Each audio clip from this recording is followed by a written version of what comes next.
Mi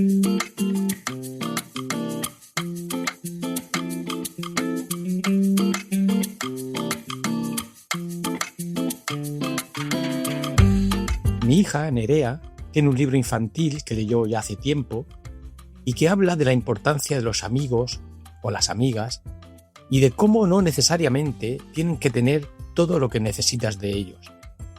Unos son ideales para viajar, otros para hacer deporte, otros para contar intimidades, otros para reír. Algunos son más completos que otros. Al igual que tú, no puedes ofrecer absolutamente todo lo que necesita un amigo de ti. A estas bendiciones que te ofrecen los amigos, añadiría la de que te enseñen cosas.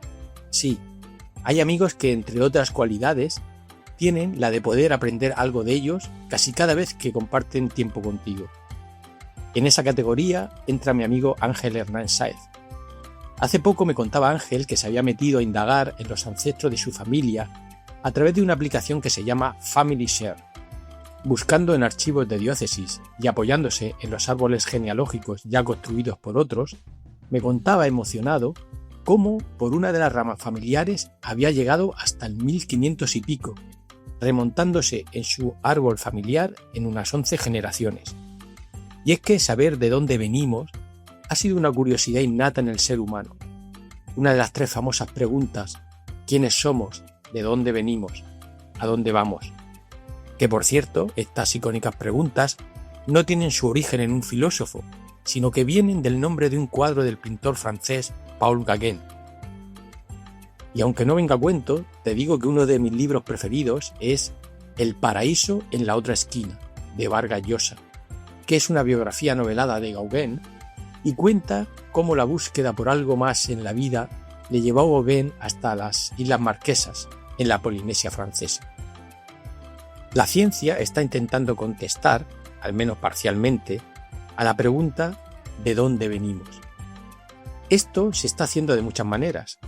Una herramienta importante es la secuenciación de nuestros genomas, que nos da sorpresas como la de saber que tenemos algo de Neandertal en nuestro ADN. Qatar ha sido uno de los países pioneros en los análisis de genomas de su población. Detrás de este interés había un fin práctico, y era identificar mutaciones que producían enfermedades que se mantienen con alta frecuencia entre la población catarí, por los altos niveles de consanguinidad, ya que son habituales los casamientos entre personas de los mismos clanes y con parentesco familiar. Además, estos estudios han servido para ver de dónde vienen sus ancestros. Analizando unos 100.000 genomas de catarís, han visto que por mucho que les interese mantener su pureza, su genoma tiene ADN africano o del sudeste asiático, de lugares de donde proceden muchos de sus inmigrantes, que por cierto son el 80% de la población total. En busca de la respuesta a ¿de dónde venimos?, que también pertenece a la filosofía, la ciencia puede ir mucho más allá, estudiando temas como el origen de la vida, la evolución humana o el paso de células procariotas como las bacterias a células eucariotas. La científica protagonista de este episodio, Elena Casacuberta, dirige un grupo de investigación junto a Iñaki Ruiz Trillo en el Instituto de Biología Evolutiva del CSIC en Barcelona. Ellos investigan esa segunda pregunta del cuadro de Gauguin, ¿de dónde venimos?, en un punto apasionante, en el paso de seres unicelulares a animales multicelulares. ¿Cómo se las ingenió la vida para pasar de seres de una sola célula a organismos con millones de células organizadas entre sí? Alucinante.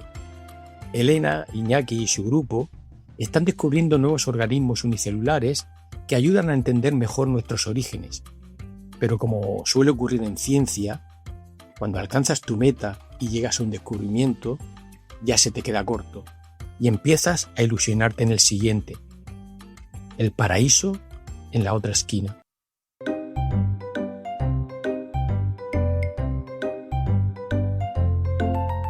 Raticos de Ciencia.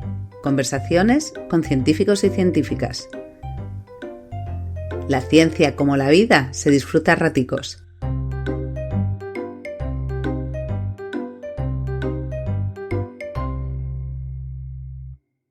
Estamos en un ambiente prenavideño. De hecho, posiblemente ahí abajo se está celebrando ya por ahí algún aperitivo de estos típicos prenavideños. Estamos en la época esta donde se hacen las cenas, los aperitivos antes de Navidad. Y te agradezco que hayas encontrado un hueco en tu agenda, porque esta semana siempre antes de Navidad es como muy complicada, ¿eh? Parece que se acaba el mundo y quieres terminar todo, ¿no? ¿Cómo vives tú la Navidad? ¿Eres de las que te gusta la Navidad o es de las que al final te carga un poco y se te hace larga? Esos son los dos tipos de personas que hay, ¿no? Sí, no sé, te diría que un poco entre medio, ¿no? Creo que la Navidad a lo largo de la vida cambia mucho, ¿no? La Navidad de la infancia es una cosa, la Navidad de cuando empiezas a tener los niños pequeños es otra cosa, y la Navidad de ahora es otra cosa. Y yo lo veo muy claro con mis hijos que viven la Navidad de otra manera. Desde que me separé, además, pues bueno, pues sí que había pues algunos sentimientos así como muy de nostalgia al principio, ¿no? Pero bueno, también aprendí después a tener unos días un poco más tranquilos. En el fondo, a pesar del caos que es, pues las circunstancias me llevaron también a tener unos días más tranquilos, ¿no? Que yo lo agradezco, y la parte social a veces me cansa mucho, me abruma, y poder tener un poco de espacio para mí sola me va muy bien. Este va a ser la primera Navidad sin mi madre, porque se murió hace 2 meses. Y pues otra vez va a ser un poco distinto, ¿no? No te sabría decir, yo creo que siempre hay una parte que me gusta, que es como entrañable, ¿no? Nosotros somos 6 hermanos, nos reunimos algunos de los días, o a veces hay años que más de uno de los días, ¿no? Evidentemente con parejas y pues todo.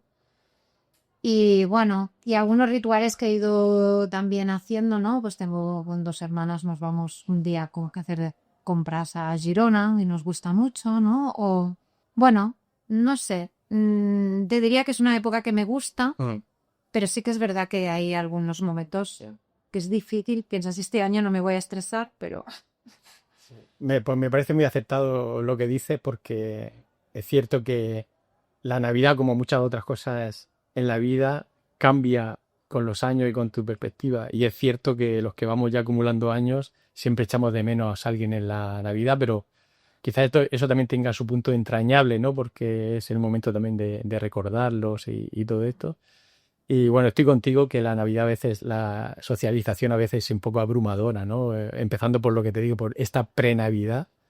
Y luego viene algo que se ha puesto de moda ahora, es que como no te da tiempo a quedar en Navidad y en la pre-Navidad, quedas en la post-Navidad. Entonces, yo he tenido cenas el 18 de enero, que era europeo.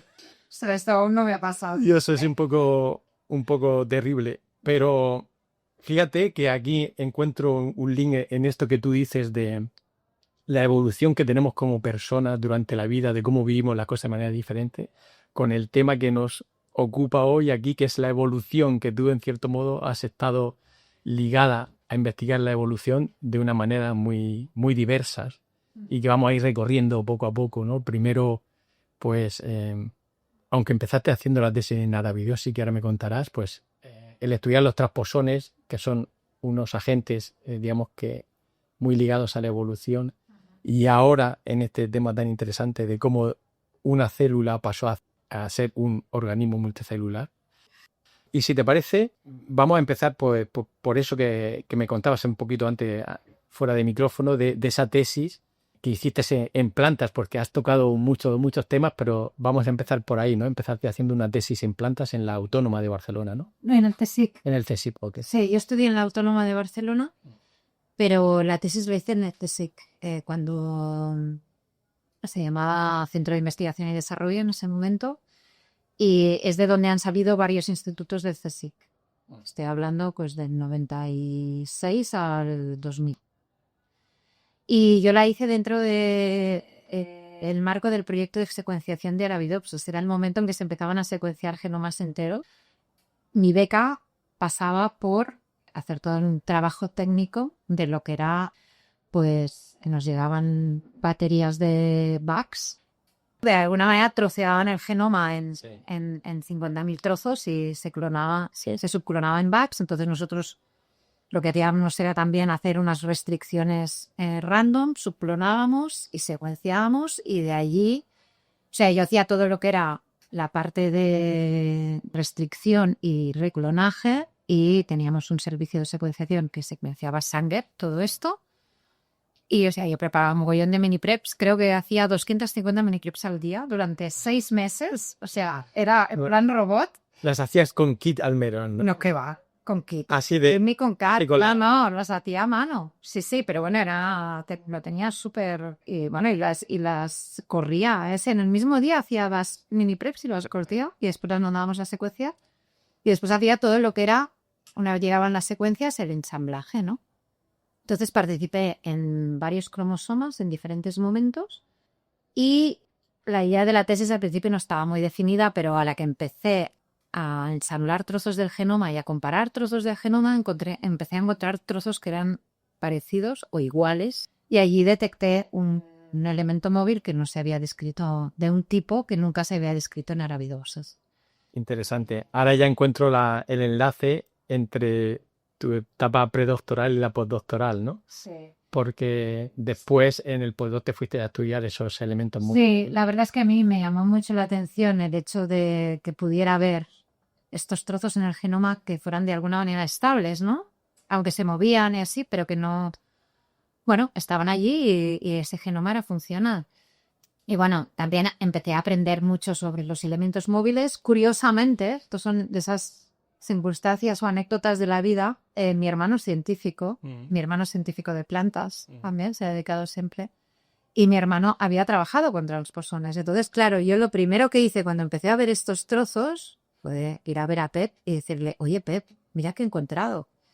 Y me dijo, pues esto es interesante. Mira a ver si tienen no sé qué, mira a ver si tienen no sé cuál. Qué bueno, qué importante es saber lo que hace la gente de tu entorno. Exacto. Entonces, pues claro, y allí, de hecho, Pep me ayudó a escribir, participó en este primer artículo porque me ayudó mucho. Esto de una manera muy mediática, digamos, se le llama a los transposones genes saltarines. Sí.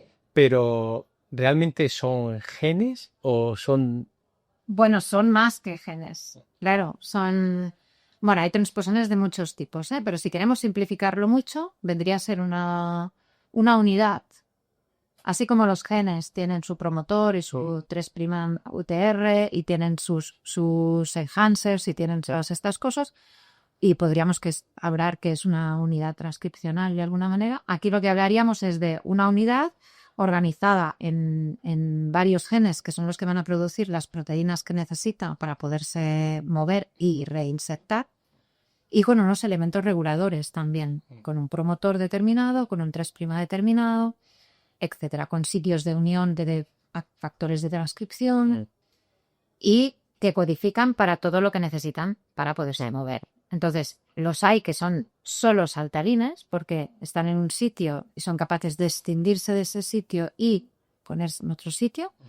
Y los hay que, aparte de ser saltarines, dejan la copia inicial porque lo que hacen es transcribirse desde ese sitio, y esa copia inicial no se mueve de sitio, sino que aumentan el número de copias en el genoma. Vale. Se produce todo, pero esa nueva copia se va a insertar en otro sitio, pero la copia original se mantiene. Vale, era una de las cosas que estaba pensando, ¿por qué tienen la necesidad de ser saltarines? Y es para amplificar, digamos, su éxito evolutivo, ¿no? Digamos, o que se mantengan en los genomas.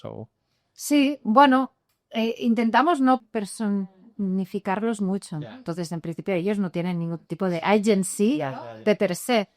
Pero sí que son secuencias con esa capacidad, ¿no? de aumentar el número de copias en el genoma. Entonces, claro, el genoma reacciona y los silencia, los controla, ¿no?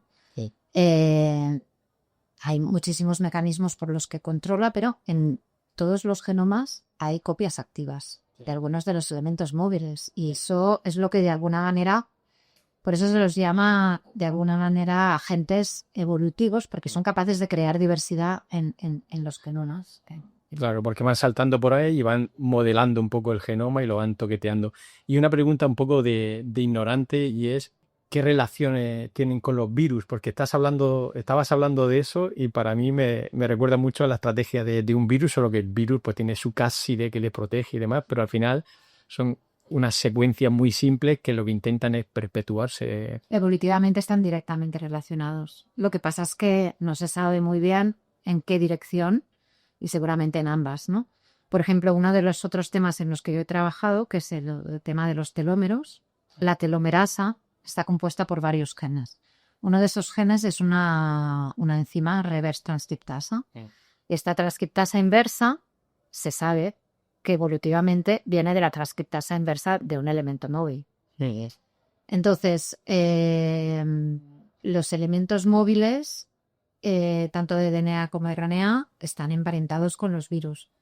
Si tú te imaginas una infección de un retrovirus en una línea germinal, digo línea germinal porque entonces se puede heredar verticalmente, ¿no?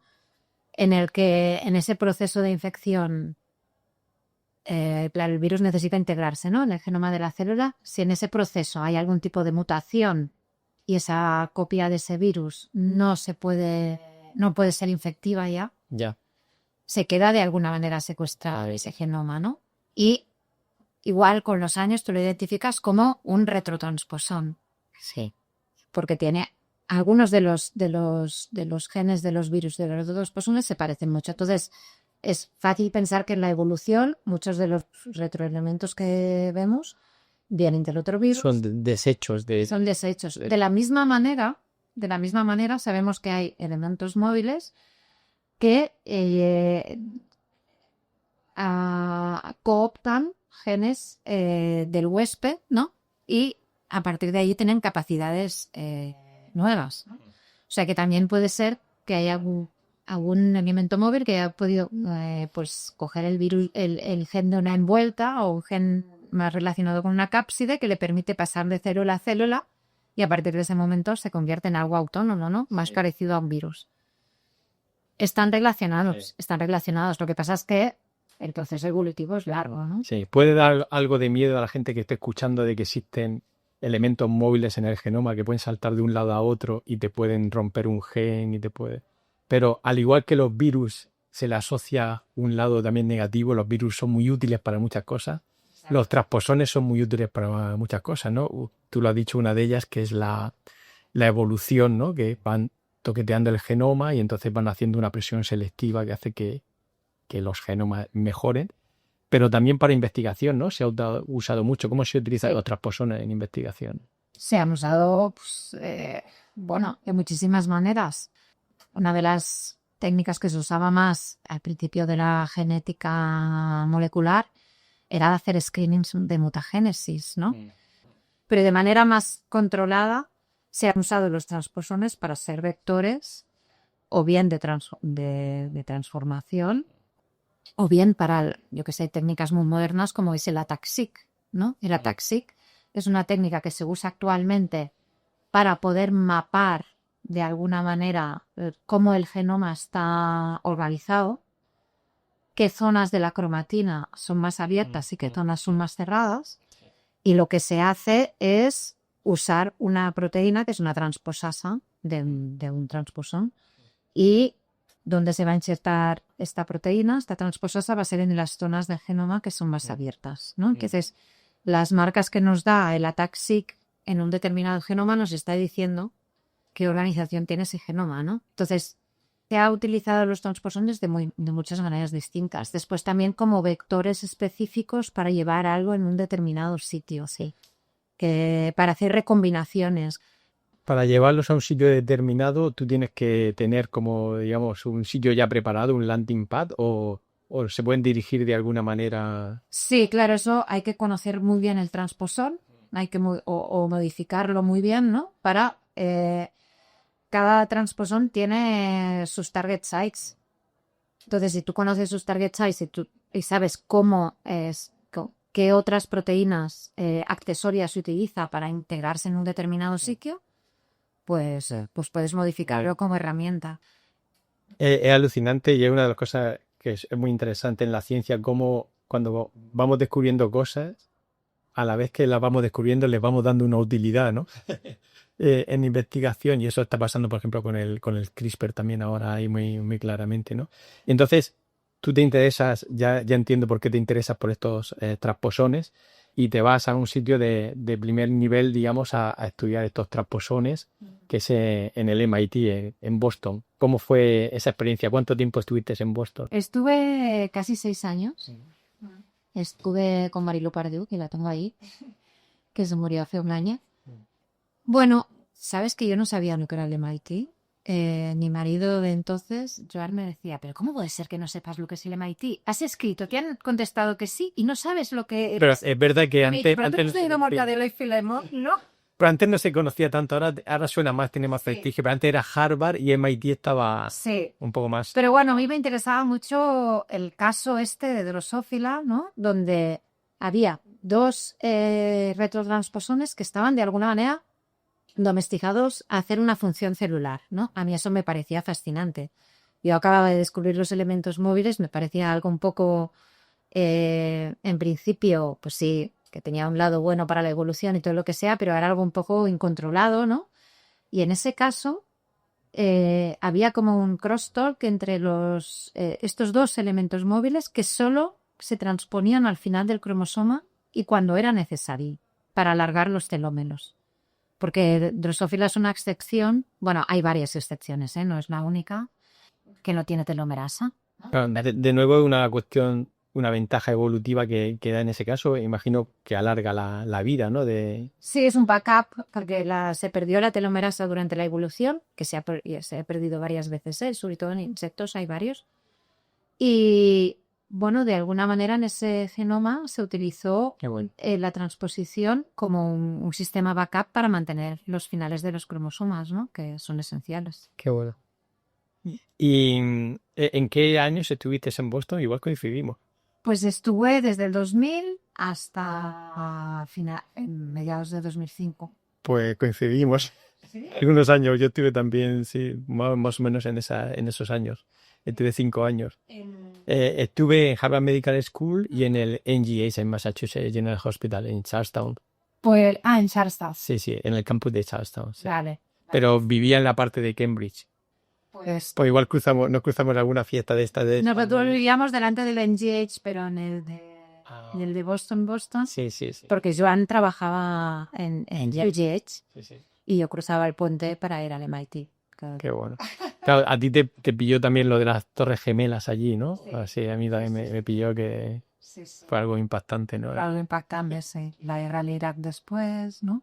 Bueno, y después pues tienes la incorporación aquí de vuelta a Barcelona y en tu perfil te he dicho antes tienes algo muy interesante que lo has hecho ya un par de veces que me parece genial pero complicado a la vez, y es que en ciencia tenemos esta estructura de un investigador principal con un grupo, y esto hace que todos pasemos un poquito de penurias, en el sentido de que digamos que somos solo un padre o una madre de familia, que si no nos llega dinero para investigar, la familia se queda sin dinero, ¿no? Eso es Y todos hemos pasado por ahí, bueno, todos. Yo diría que el 90% de la gente ha pasado por ahí, por periodos donde no tiene financiación. Entonces, claro, cuando yo veo estos grupos donde se juntan 2 investigadores principales o 3, me parece fantástico, porque eso, digamos, te da seguridad para meterte en proyectos y tal. Aquí en el Hospital del Mar, por ejemplo, conozco un caso de Luis Espinosa y Ana Vigas, no sé si los conoces, que por lo menos durante muchos años han funcionado muy bien. Y eso es una fórmula que has hecho un par de veces. Me gustaría que me comentaras, porque eso a veces, por los egos que tenemos también los científicos o por la territorialidad que podemos tener a veces, nos frena un poco, pero creo que es una fórmula genial, ¿no? Bueno, yo creo que es algo que no tenía previsto en mi mente, especialmente porque nuestra generación, cuando empiezas en ciencia, es como que tienes que demostrar, ¿no?, que eres independiente y tal, y estas cosas, ¿no? Y tampoco había fórmulas para hacer esto de inicio, ¿no? Bien. Entonces es verdad que la primera vez fue un poco circunstancial, porque fue con Xavi y David, que están aquí en el despacho de al lado. Y bueno, vino la crisis del 2010, ¿no? Nos quedamos muchísimos sin financiación, con tesis ongoing, y con Xavi y Frank, que investigan Drosophila, y ya compartíamos el laboratorio físicamente, con lo cual, bueno, teníamos una relación, y David Martín, que trabajaba en Blatela, Germánica, había empezado a colaborar con Xavi, ¿no? Entonces, bueno, coincidió que durante un tiempo estábamos los tres sin financiación y evidentemente empezamos a pensar, bueno, pues Unir. de si pedimos los tres, ¿no? Sí. Tres, en ese caso fue complicado. Tampoco había un match de las cosas que queríamos. Era más unir expertise, Sí. pero el tema era más el suyo. Entonces, aunque al final conseguimos financiación, la financiación que te dan, tampoco teníamos la posibilidad de sentirnos que los tres estábamos realmente contribuyendo, sí, y realizados, ¿no? Entonces, al final, pues bueno, eso fue un ciclo corto. En ese momento yo ya estaba colaborando con Iñaki por temas de, bueno, de afinidad de cosas, ¿no? Y tenía, pues, relación con un par de estudiantes de doctorado, de cosas en concreto, y pedimos con Iñaki un proyecto de 1 año de una fundación americana, la Moore Foundation, que era para desarrollar herramientas genéticas en algunos de los organismos y nos fue muy bien. Y entonces pedimos el siguiente, que fueron 3 años de la misma fundación. Entonces allí, o sea, no fue de golpe y porrazo vamos a juntarnos, ¿no? Fuimos conociéndonos, fuimos viendo cómo Que os complementabais. nos complementábamos. Durante el tiempo cada uno tenía sus proyectos propios también. Y bueno, y al final yo me acuerdo que la pregunta con la que empezó Iñaki es fascinante y además es que es muy amplia, con lo cual también es un tema que da para que cada uno, Iñaki y yo teníamos expertise bastante distintas, entonces nos permitía abarcar más, ¿no? También a nivel de proyectos. Sí. Y bueno, ya teníamos claro que nos entendíamos. Que yo pienso que el kit de esto es encontrar la persona adecuada, ¿no? Que es alguien con quien te entiendes, con quien te complementas, pero también hay cosas en las que tienes que coincidir muy importantes. Y el miedo En cuanto a carácter, ¿no? También. de carácter y de cara a tu idea de grupos y de cara a, bueno, Sí, sí. y se dio. Sí. Se dio y la verdad es que los dos estamos muy contentos. Y una vez consigues eso, te das cuenta de que está muy bien poder compartir pues las angustias, Sí. las expectativas, la financiación, claro, el día a día, porque, bueno, a todos nos gusta hacer ciencia, pero no vamos a negar que hay una parte muy grande de gestión, Claro. de cosas que no nos gusta.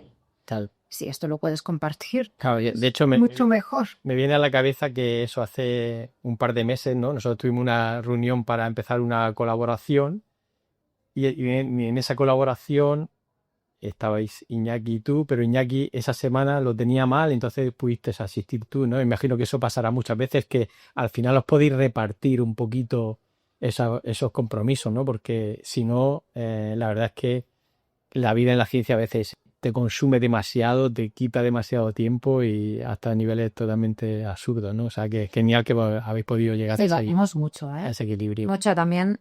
A veces sí que intentamos estar los dos, porque aunque no sea el tema de uno de los dos, está bien estar informado de todo, pero sí, pasa agendas a veces. Sí. Pues vamos a esa pregunta tan interesante que os planteasteis, o que Iñaki, digamos, llevaba tiempo trabajando en ella y encontró en ti una complementariedad porque tú, digamos, tenías experiencia en cómo manipular los genomas y hacer transgénesis en ciertos organismos que no son estándar. Y él estaba interesado en saber cómo, a partir de una célula, se puede generar un organismo que es multicelular, ¿no? Que eso es, en una presentación que me pasaste ayer, me decías que había 3 grandes transiciones evolutivas en la vida. La primera, que es el origen de la vida per se, que ahí de hecho hay un episodio con Cayetano González donde hablamos de eso, que para mí esa transición sigue siendo la más oscura, porque yo es que ni siquiera puedo escuchar hipótesis fuertes sobre cómo se generaron y se reproducieron los primeros ácidos nucleicos y ese tipo de cosas, ¿no?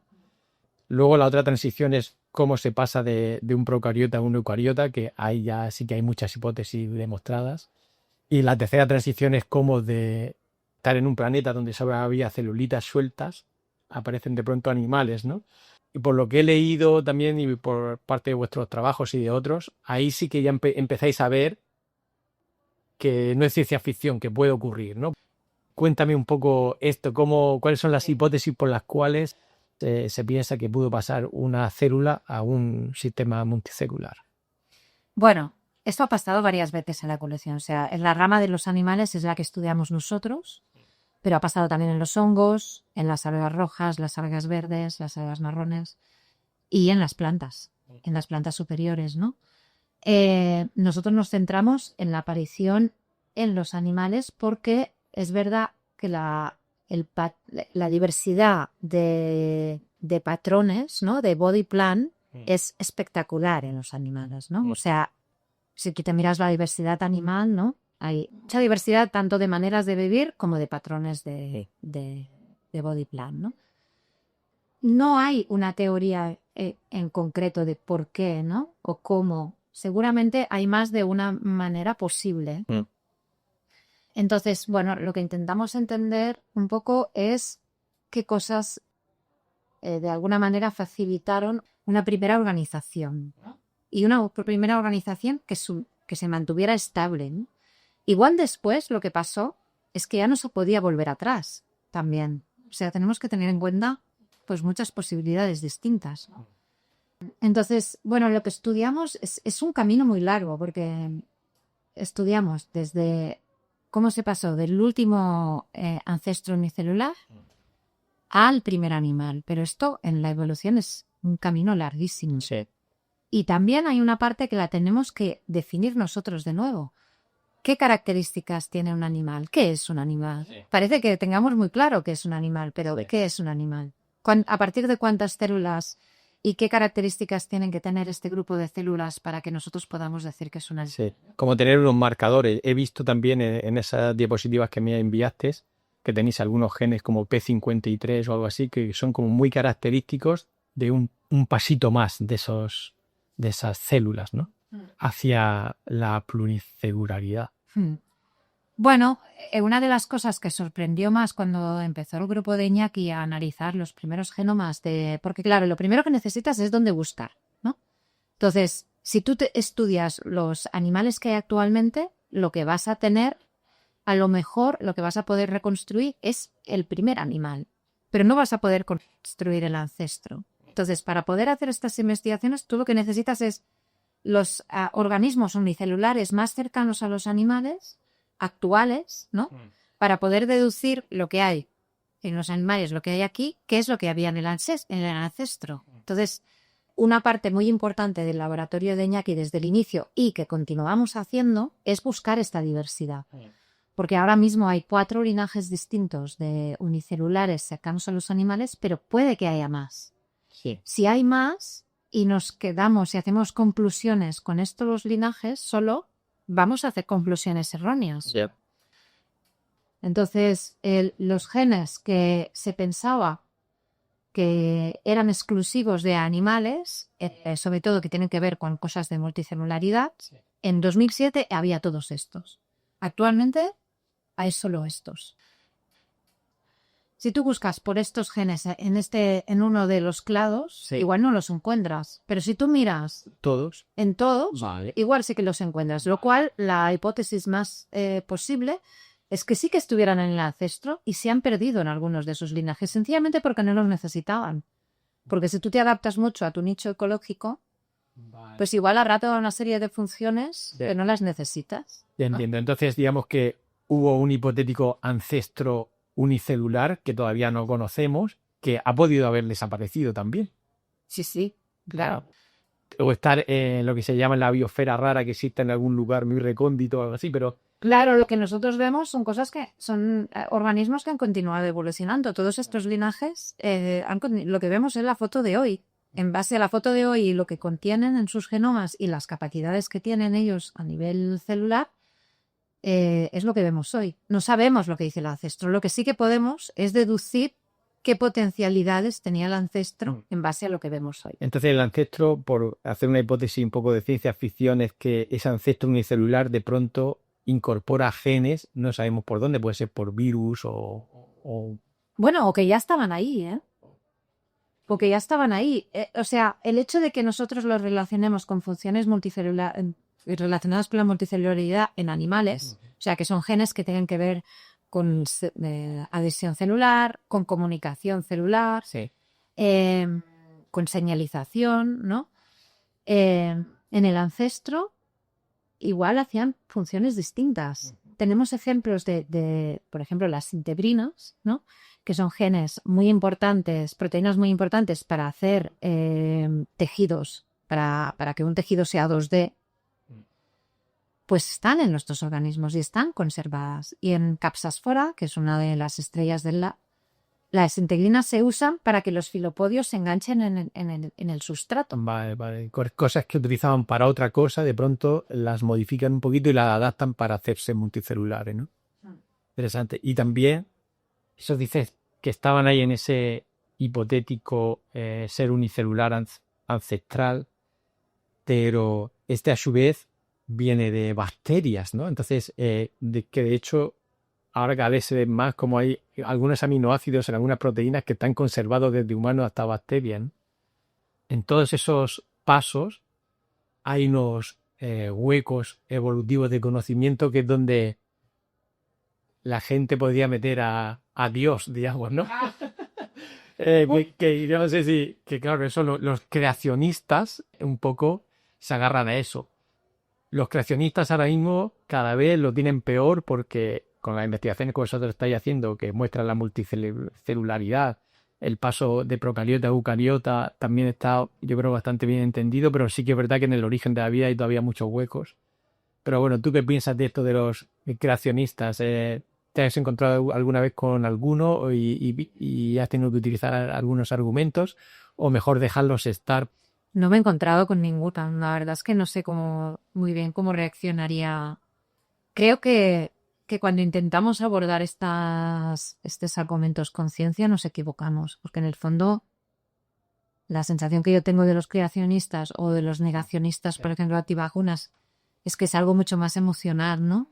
Entonces, con antivacunas sí que me ha pasado, ¿no? De decir, no, pero no sé qué, intentar diseccionar el problema de una manera más científica y es igual, nunca llegas a nada, ¿no? Que siempre tienen como un argumento más que no tiene sentido, pero que es igual, porque ellos se lo creen, ¿no? Entonces, no lo sé. A ver, nosotros hacemos un esfuerzo importante de imaginación, porque claro, hay que hacer un esfuerzo de imaginación en base a las cosas que tenemos y en base a las cosas que vemos con los organismos actuales y lo que se sabe, no solo en esta rama, porque claro, como te he dicho, la multicelularidad ha aparecido en varias ramas, ¿no? Entonces, una de las cosas que intentamos hacer cada vez más, igual antes se hacía menos, es quedar también con grupos que investigan el origen de la multicelularidad en otras ramas, ¿no? Ver qué cosas, ¿no?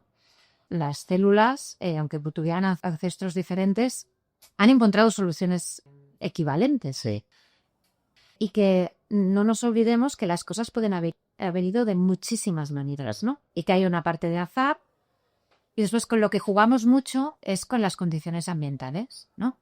Una célula, un organismo unicelular en el pasado, ¿con qué se debía encontrar, ¿no?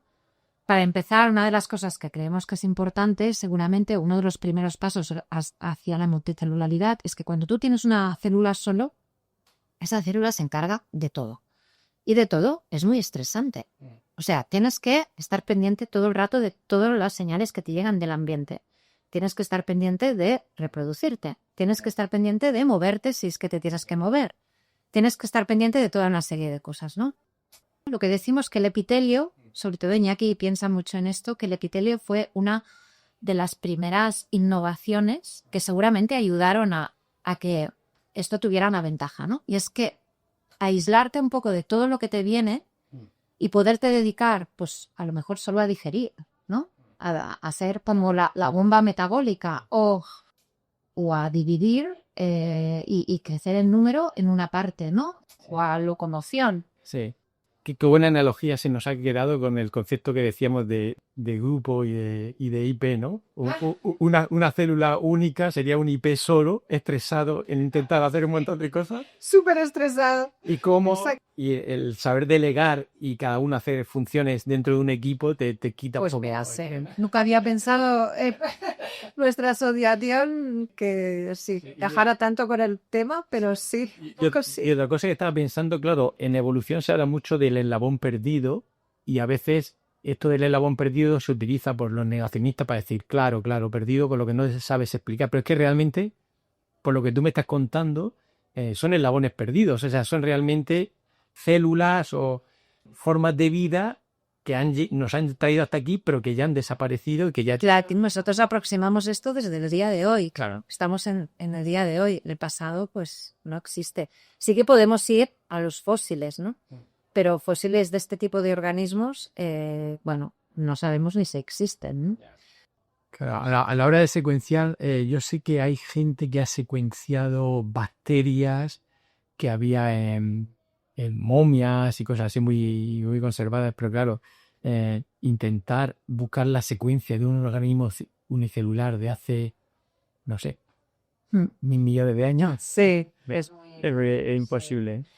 Muchas veces se piensa en lo que no sabemos, ¿no? Pero es que la cantidad de cosas que sabemos y que conseguimos averiguar, eso es lo que tendríamos que intentar divulgar. Sé que es alucinante la cantidad de información y de cosas que vamos aprendiendo, ¿no? Entonces, que no sepamos... Que no se sabe todo, pero que se sabe mucho. Sí, esto es como cuando pasaba lo del COVID, ¿no? O sea, yo recuerdo tener muchas críticas de gente que no era científica y decir, bueno, pero es que no se sabe, es que no saben cómo va, es que no saben cómo se contagia, es que no... Claro. Y decías, bueno, pero es que esto es totalmente nuevo, la cantidad de cosas que se aprendieron en tiempo récord del COVID o las vacunas, ¿no? No, es que no me fío de la vacuna porque se ha hecho muy rápido, ¿no? Sí. bueno, Ya. Está claro que el trabajo de investigación a veces es un trabajo de detective donde las pistas a veces son ya tan obvias y de tanto peso que ya sabes quién es el culpable, ¿no? Entonces, aquí en este caso, seres unicelulares que tienen genes que solo se encuentran en animales, pues obviamente son sospechosos de ser nuestros ancestros. He estado viendo por ahí en YouTube también un vídeo corto de Iñaki donde habla de los magníficos 8, ¿no? Que faltan todavía unos poquitos más que creéis que existen, pero no se han sabemos que existen. O sea, tenemos certeza de que existen. pero no se han encontrado en la naturaleza. Bueno, sí que o sea, esto viene de muestras ambientales donde se ha amplificado metagenomas, que se dice, ¿no? O sea, y de allí se han encontrado fragmentos del 18S, del gen ribosomal 18S, que claramente indican que son organismos que pertenecen en esta parte del árbol, pero que el 18S es muy útil para saber más o menos en qué parte del árbol está, pero no te da toda la matrícula, digamos, ¿no? Tiene un poder informativo limitado. Entonces, sabemos que existen, sabemos que están en medios acuáticos, la mayoría, algunos no, algunos son sedimentos y otros son de agua dulce, pero existen. Entonces, ahora el reto es conseguirlos otra vez, pero conseguir el organismo. Sí, había encontrado la huella, el ADN. Ya Exacto, hemos encontrado las huellas, ahora queremos saber qué forma tiene, si lo podemos cultivar, si no lo podemos cultivar y poderlo estudiar, ¿no? Sí. Pero, y tener el genoma entero. Claro, ahora tenemos una pieza muy pequeñita del genoma que nos dice que existen y más o menos por dónde están. Sí. Pero tener el genoma entero... Sí. ¿Y estos metagenomas de dónde son? Porque imagino que iréis a buscar al lugar donde encontrasteis estos metagenomas. Pero muchos están en muchos sitios. Algunos están aquí delante o en Blanes. Otros, por ejemplo, sí que hemos ido a buscarlos ya al lago de Sanabria. Y la gran mayoría, pues son marinos. Porque qué emocionante, ¿no? Eso, la posibilidad de encontrar un organismo y verlo bajo el microscopio por primera vez cuando antes solo ha visto su huella o su ADN. Sí, esto Marina es una de las estudiantes de doctorado que tenemos, que está haciendo in situ de filtros, ¿no? Cuando se muestrea, se filtra, bueno, se hacen muchas cosas con las muestras, ¿no? Pero una de las que se hace es filtrar el agua o el sólido o lo que sea en unos filtros que de alguna manera se puede fijar las células y como tenemos estos 18S, Cédric Berny, que es un postdoc senior que tenemos, que es el mago de los 18S, y es capaz de diseñar oligos que son específicos de un linaje o de 3 linajes, o entonces hacemos sondas y marinan estos filtros, hace in situ y ha identificado algunos de estos organismos. Sí. Y empezamos a ver qué morfología tienen. Realmente es muy emocionante. Sí, si después vamos allí, igual si quieres, si es Sam, le puedo decir que te enseñe algo. Fantástico. ¿Y alguno de estos habéis sido capaz de cultivarlos? Tenemos uno que también fue casualidad, que es MAUP2, que curiosamente un colaborador haciendo muestreo secuenció y dijo, ostras, pero si este es MAUP2, es el que quieren. Y lo tenía en cultivo y nos lo dio. O sea que este ya lo tenemos. Qué bien. Este ya lo tenemos y... Les podríamos decir que estos seres unicelulares que estáis buscando, que habéis visto huellas de algunos los tenéis cultivados como en este caso, son los ancestros de nuestros ancestros, ¿no? O de cierto modo, ¿no? Bueno, sí, o compartimos un ancestro más lejano. O compartimos un ancestro, sí. Más lejano. Sí. Somos familiares en que todo. Sí. Interesante. Nuestros parientes unicelulares. Y ahora el siguiente paso, que es con el que nosotros quizás vamos a colaborar en una parte en concreta con vosotros para hacer unas pruebas, es el de CRISPR, modificar genéticamente alguno de estos organismos, que imagino que será el que tenéis cultivado, ¿no? Tenemos varios, cultivados tenemos muchos. Sobre todo, bueno, de todos los clados. Vale. Pero claro, estos son los nuevos. De estos solo tenemos MAUP2. Vale, que cada clado, digamos, para la gente que no escuche, tiene varias especies. Exacto. Entonces, de alguno de estos tenéis varias especies. Sí, exacto. Entonces, Intentamos es porque además en cada clado hay una gran diversidad de morfologías, de ciclos de vida. O sea, no es que te valga con uno. Entonces, como intentamos entender las potencialidades del ancestro, lo que nos interesa es saber pues todo, ¿no? Las morfologías, los ciclos de vida. Después estudiamos qué morfologías, además, con cambios en el ambiente aparecen, porque tú a veces ves un organismo que, claro, los que podemos cultivar los tenemos allí como si estuvieran en un hotel de 5 estrellas. Están con un medio súper rico, en unas condiciones súper estables. Entonces, una de las cosas que nos interesa mucho es la plasticidad celular que aparece cuando les pones un estrés o les así. Entonces aparecen morfologías que no habíamos visto nunca antes y que nos cuentan muchas cosas. Bueno. Entonces, a lo que iba, la colaboración es sobre todo para que podamos implementar CRISPR de una manera más eficiente. Y ya lo hemos implementado en un organismo, pero a ver si conseguimos que sea más eficiente. Porque todos estos genes de los que hablábamos, que son en común con los organismos multicelulares, queremos entender qué funciona. Claro, si se los quitas, ¿qué pasa, no? Que en lo más rápido no es, vamos a quitar a ver qué pasa, ¿no? Sí. O a veces te interesa, ya sabes que más o menos qué función tiene, pero te interesa seguirlo, ¿no? O otro tipo de herramientas, poder marcar algún gen de lo que es el ciclo celular y poder saber en qué fase del ciclo celular se encuentra tu organismo en cada momento, ¿no? Sí. Bueno, empezar a desarrollar herramientas que nos permitan ir más allá. Sí, y más a largo plazo, si la recombinación homóloga funcionara bien en esto, ¿no? Meterle a lo mejor algunos de estos genes de animales para ver realmente qué capacidad les proporciona este gen nuevo, ¿no? Eso sería, ¿no? Imagínate que le puedes meter de pronto 20 genes animales y a ver eso como qué impacto tiene. Sí, porque también nos gusta arriesgarnos con proyectos de evolución experimental y entonces pues cosas así un poco locas también. Qué bien. A ver si le ponemos TAG y se vuelve multicelular, ¿no? Sí, exacto. Bueno, sí, es súper picando mucho, pero sí. Es súper interesante. Sí. Pues bueno, la verdad es que me parece un proyecto súper interesante que seguiré en vuestras publicaciones y en vuestras noticias. Y ahora sí que para terminar vamos a volver un poquito, porque te estoy viendo aquí, estamos en tu despacho, le voy a decir, está dando un solecito de invierno que está muy rico y tiene muchas cositas ahí alrededor. Yo creo que los despachos dicen mucho de la gente y yo soy de los que me gusta golismear a ver los libros que hay, las cosas que hay. y veo pues que tienes ahí bastantes cositas y una de las cosas que me he fijado es ese maíz que tiene 2 colores, que bueno, y este es el maíz que utilizó Barbara McClinton para investigar y descubrir los transposones. Los primeros elementos móviles. Sí. Cuéntame, seguro que por tu carrera y por lo que has hecho conoces más que yo de Barbara McClinton. Cuéntame alguna cosita de Barbara McClinton que Bueno, pues como figura. ha sido una figura bueno, de hecho el año pasado estuve colaborando, fuimos varios científicos del CRAC, del Centro de Regulación Brigenómica, y yo, del IBE, que junto con estudiantes de la Escuela de Arte Dramático de Córdoba, hicimos una obra de teatro sobre Barbara McClinton. Qué bueno. Sí, sí, fue una experiencia impresionante. Y bueno, claro, yo ya tenía una biografía, había leído bastante de Barbara McClinton, ¿no? Pero me hizo reflexionar mucho sobre la figura, ¿no? Porque la figura genera un poco de controversia. Primero porque se la pintó al principio como alguien muy introspectivo, muy serio, muy poco divertida, muy centrada en la ciencia y ella sola en su despacho, ¿no?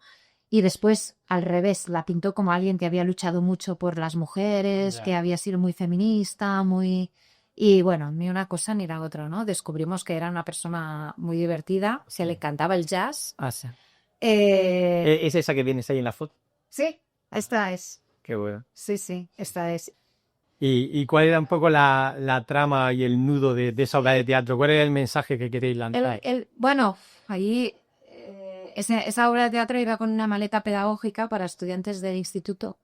Entonces, claro, iba un poco fijada en eso, ¿no? Bueno, el tema de un poco es que Barbara McClinton hizo algunos descubrimientos que de alguna manera no podía entender absolutamente del todo. O sea, tenía una gran intuición, demostró muchas cosas, pero la comunidad científica aún le faltaba mucho. O sea, en los años en que se acababa de describir la molécula del ADN, o sea, antes de tener la estructura del ADN, antes de saber, ¿no?, lo que es un operón. En esos momentos hubo una revolución en lo que era la biología molecular, ¿no? Pero ella se adelantó. En ese momento lo que se intentaba era la hipótesis esta de genes on a string, ¿no? O sea, que los genes eran unidades ordenadas. Entonces va ella y dice, no, los genes, además, se pueden mover de un sitio a otro. Entonces era como, no. Entonces fue alguien que durante bastantes años estuvo, pues toda esta parte la dejó, porque bueno, No le dan financiación para eso. cayó un poco en el silencio. No necesitaba mucha financiación porque en ese momento ciencia también era más barato, ¿no? Ella tenía su laboratorio y su despacho en Cold Spring Harbor y continuó investigando mucho en todo lo que es el genoma del maíz y en distintas especies de maíz. Y hubo un momento, ¿no?, donde hubo también indicaciones de drosófila, de bacterias, de fagos, y se entendió que los elementos móviles pues eran eso, ¿no? Es que he leído en Wikipedia que sus primeras observaciones como que no se las dejaron publicar, pero luego se vio más tarde que era así, entonces se lo reconocieron. Entonces, si no lo publicó, ¿cómo se lo pudieron reconocer? Quizás No, porque... sí que lo publicó, ¿Ah, sí sí? que lo publicó, pero... Pues le costó bastante, ¿no? Sí que lo publicó, pero después había como un meeting muy, muy importante que se hacía en Cold Spring Harbor cada verano, ¿no? Y en el meeting del 57, creo que es, ella presentó estos resultados y ese meeting fue muy controvertido, ¿no? Y hubo mucha polémica. Y también una de las cosas que se ha dicho es que, y que seguramente es verdad, es que ni ella misma lo acababa de entender, ¿no? Era algo como una intuición muy certera, pero que se ha visto que era muy certera también a posteriori cuando se han sabido más cosas, ¿no? Entonces, bueno, para mí es un ejemplo clarísimo de lo que pasa a veces en ciencia, ¿no? Que a veces la intuición nos dice por dónde van las cosas, pero nos falta información porque podemos saber lo que sabemos gracias a lo que han hecho otros antes, ¿no? Que esto es algo que también a veces a mí me molesta mucho, ¿no? En según qué hallazgos, ¿no? Parece que los hallazgos los hagas tú de cero, ¿no? Y todos somos herederos de lo que han hecho los demás, ¿no? Los más cercanos y los de hace muchísimos años, ¿no? Y bueno... Afortunadamente esta historia tuvo un final relativamente feliz porque pusieron el premio Nobel. Pero ella no pensó que le dieran el premio Nobel por su mayor descubrimiento. Ella, en los elementos móviles, era un descubrimiento suyo importante, pero ella descubrió la recombinación génica, que es algo, bueno, igual de importante y de igual de básico. Esto lo hizo en el maíz también. Sí, y lo hizo al mismo momento de los elementos móviles, o incluso un poco antes, con su primera estudiante de doctorado. Sí. Y entonces ella, en el fondo, dijo, bueno, me han dado el premio Nobel por esto, porque no me lo podían dar a mí sola por esto, ¿no? Sí. Pero no es el que le hubiera gustado que lo hubieran dado. Tanto, ¿no? Sí. Que ese ya lo habían dado, ¿no? Pues la verdad es que es fantástico, ¿no? Que existan pues esas mujeres así en el siglo XX, que obviamente para la mujer ha sido mucho más complicado que el XXI. Sí. Y todavía queda una brecha de género ahí por recorrer, pero que haya personas referentes y que las tengas ahí justo al lado de tu... Sí. Porque Marilu, que de hecho fue mi gran mentora en ciencia, sí. O sea, los años del postdoc me siento súper afortunada de haber podido hacer el postdoc con ella. Y Marilu conocía muy bien a Bárbara, ¿no? Habían compartido tiempo en Core Spring Harbor y contaba muchas anécdotas, contaba muchas cosas, ¿no? O sea, que parecía como si fuera alguien más del campo, aunque ya estaba muerta. Y lo que te contaba era que la imagen que había de ella era un poco errónea. Sí, ella me había hablado como si fuera una amiga suya y me hablaba de una persona que yo identificaba como una persona normal. Sí. Y salió una biografía, que es la que ahora se cree que es un poco más fiel, que Marilu hizo, de hecho, la crítica para Nature, que es de Nathaniel Comfort, que es jurista. La buscaré y la pondré en las notas sí, te paso las referencias. Y esta es más fiel un poco o sea, habló con más gente de su alrededor y tuvo muchas más entrevistas para tener todo un poco más objetivo que no la de Helen Keller, que era una que había habido previamente y que pintaban a Barbara McClintock un poco como alguien muy maltratado a nivel por haber sido mujer y como alguien muy feminista, ¿no? Entonces se sabe que Bárbara evidentemente sufrió ciertas cosas que había en la sociedad de la época, ¿no? Se quedó incluso un tiempo sin contrato porque pensaban que era una mujer, se casaría y dejaría la ciencia, ¿no? Y hubo colegas que tuvieron que apostar para que se pudiera tener una posición permanente allí, pero fue alguien súper reconocido a nivel científico. Sus colegas la reconocían perfectamente y nunca la dieron de menos por el hecho de ser mujer, ¿no? Sí. Hace un par de semanas que he estado en la Feria Internacional del Libro en Guadalajara y que había una feria de ciencia en paralelo y hubo una sesión que era sobre la mujer en ciencia y se habló del efecto Matilda, ¿no? Y que es como que a igualdad de méritos, pues a la mujer se le desmerece su hallazgo. Y estoy pensando que posiblemente esas primeras observaciones de recombinación de cromosomas o incluso lo de los elementos móviles del genoma, si lo hubiera hecho un hombre, pues posiblemente lo hubiera tenido mucho más fácil, ¿no? ¿Cuál es tu opinión en la actualidad? Mi sensación es que estamos avanzando mucho en los últimos años y muy rápido, pero ¿tú crees que todavía existe ese efecto Matilda en nuestros días? Sí, creo que sí. Yo creo que sí. Yo creo que hemos avanzado mucho y muy rápido, pero también hay un punto donde hay una resistencia que es muy difícil de vencer. No. Y sencillamente es no es que haya alguien que esté poniendo la resistencia, ¿no? Es el hecho de que los mecanismos que están tan integrados en el sistema, ¿no? Y pues hay muchos más hombres científicos que tienen visibilidad, sencillamente porque hay mucho más networking alrededor de los hombres, es más fácil conseguir pues que venga un speaker hombre, ¿no? O que la cabeza visible de un determinado grupo sea un hombre.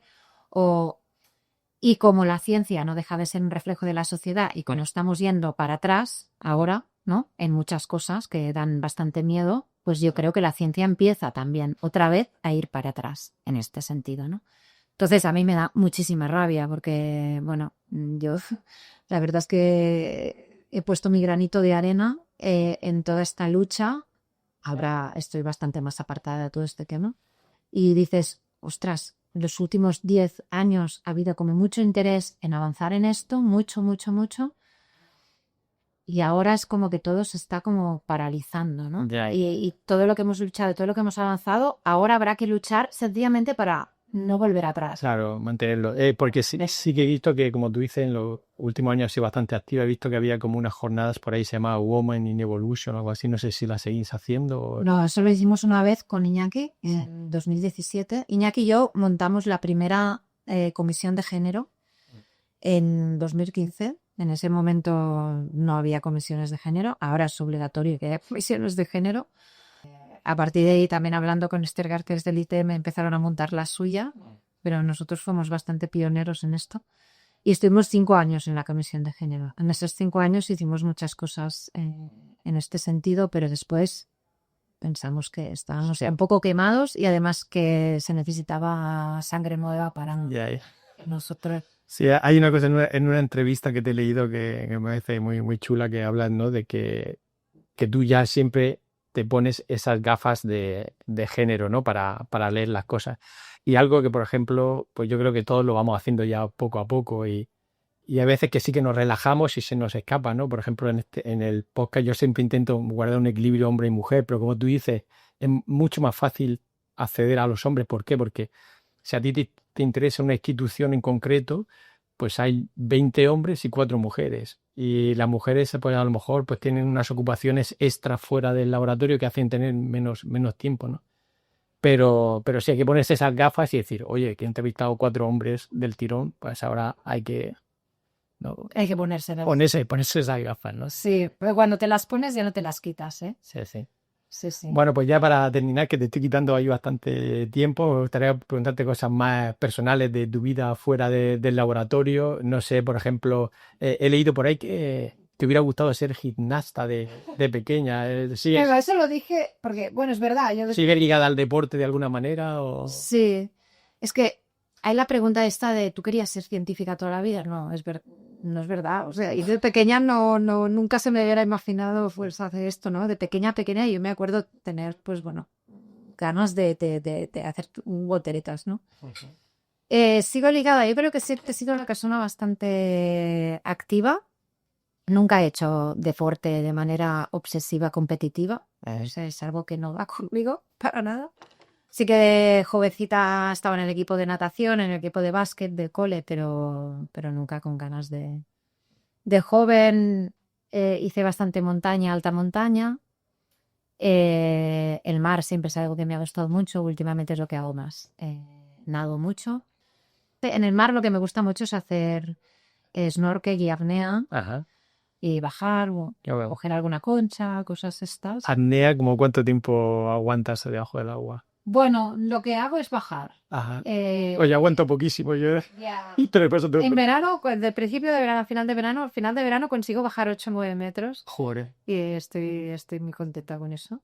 Y nadar, sí que me gusta nadar. Voy a una piscina aquí que es delante del mar, que está afuera. Sí. Sí, en la Barceloneta. En la Barcelonesa, en invierno me encanta esto de que haga frío fuera, meterte en la piscina y poder nadar viendo las palmeras, cómo sale el sol de invierno y así, me gusta mucho. Intento ir tanto como puedo, pero bueno, a veces es 2 veces, a veces es 5, a veces es 0. Pero sí, y me muevo en bicicleta, eso sí.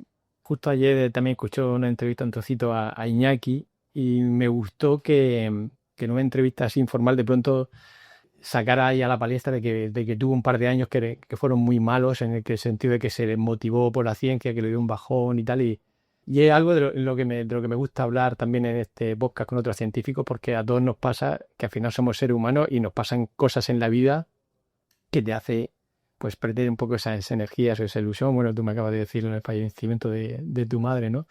¿Cómo consigues tú desconectarte o conseguir energía para seguir en ciencia cuando te dan esos bajones? Es que te han dado, que imagino que sí. Todo el mundo. Ahora llevo bastante tiempo que no me dan, porque la verdad es que el tema es muy interesante. Tenemos estamos en una situación de privilegio. Tenemos financiación tenemos buena gente y tenemos un tema que nos gusta. O sea, Estáis en una buena ola, ¿no? estamos en una buena ola y creo que también hay que poderlo decir, ¿no? Porque siempre nos quejamos y es verdad que falta mucha financiación en este país para poder hacer las cosas con medios, ¿no? Pero yo ahora que tengo medios, estoy muy contenta y lo disfruto mucho y pienso que soy una privilegiada. He tenido momentos que yo creo que no han tenido tanto que ver con la ciencia en sí, o sea, con lo que me motiva, sino con lo que es la política institucional y las relaciones dentro de lo que es esto. En esto sí que lo he pasado mal, y le pasé muy mal durante unos años y eso sí que me quitaba la ilusión de todo y me afectaba personalmente y psicológicamente.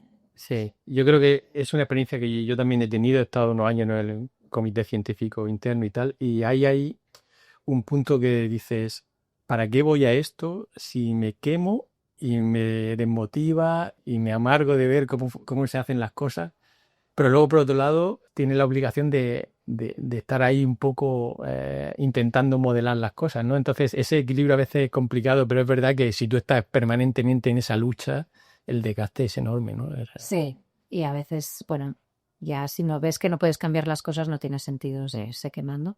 Sí. Y una de las cosas que más me sabe mal actualmente es, bueno, pues la gente senior que tenemos o que conocemos, ¿no? Las dificultades que tienen para establecerse, ¿no? Y cómo a veces los baremos de evaluación son kafkianos y lo mal que se continúa pasando, ¿no? Sí. Eso es lo que llevo peor. Sí, eso es lo que me sabe más mal. Vale. ¿Dónde te irías la semana que viene de viaje un par de semanas? ¿Un lugar donde hayas estado y que te gustaría volver? ¿O un lugar que tienes ahí señalado que quieres ir a viajar? Mira, ahora te voy a decir una cosa que todo el mundo en mi familia está en contra. Pero sí que es algo que no sé de dónde me viene, pero siempre he tenido ganas de hacer, que es pasar un invierno nórdico. Ajá. En el 2022 me fui con mis hijos a Laponia 5 días Sí, bueno. y en Finlandia y nos gustó muchísimo. Y tengo, no sé, a mí los inviernos, hay una parte de los inviernos de Boston que la he hecho mucho de tenos, del frío de verdad, de la nieve de verdad. Y me gusta mucho el cambio de estaciones, ¿no? Y esta sensación de invierno de poderte también retraer, ¿no? Sí. Y tener este silencio. Días cortos. Días cortos y todo esto me atrae mucho. Pero ya te digo, mi pareja me dice, Luis, estás bloqueado, vámonos al Caribe. Yo a Noruega no vengo. Y bueno, mis hijos yo creo que vendrían a pasear con trineo de perros y estoy no en el sol. Pues la verdad que con esto del cambio climático igual no es mala idea asegurar ese tiro de invierno frío que nunca se sabe. Sí. Bueno, pues genial. Pues muchas gracias por tu tiempo. Bueno, aquí, a ti por mi interés. Y nada, seguiremos la pista a ver si seguís cazando estos organismos. Iñaki es muy bueno haciendo teasings y vídeos y así. No sé si tú lo sigues en el Twitter. Pero le encanta de vez en cuando poner un vídeo de esto, de los viajes que hacemos, o incluso del laboratorio. Y ella dice, hoy vamos a hacer un vídeo, y empieza a montarse la historia, ¿no? Y sí, lo he visto bastante activo también en divulgación y tal, que yo creo que es importante. Pues fantástico, muchas gracias.